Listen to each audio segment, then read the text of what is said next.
என்னடா பாலை காணோம்? சரி வாங்க காசு போட்டு ஒரு புது பால் வாங்கிரும். ஓ புது பாலா? வா வா வா வா. ஆண்டி பால். பாலா அங்கதான்டா போனுச்சு, போய் பாருங்க.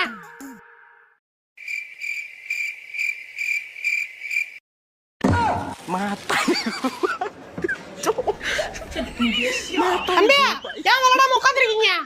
பால் இல்ல ஆண்டி. பால் இல்லையா? காசு போட்டு வாங்க வேண்டியதுதானே? அட நீங்க வேற நிறைய பால் வாங்கிட்டோம். பால் 40 ரூபா, இப்ப என்கிட்ட இருக்கிறது 30 ரூபா தான். இல்ல தெரியாத ஆண்டி பால் வித்துட்டு இருக்கேன்டா, என்கிட்ட 30 ரூபா தான். என்ன ஆண்டி சொல்றீங்க? ஆமாண்டா, இரு வரேன்.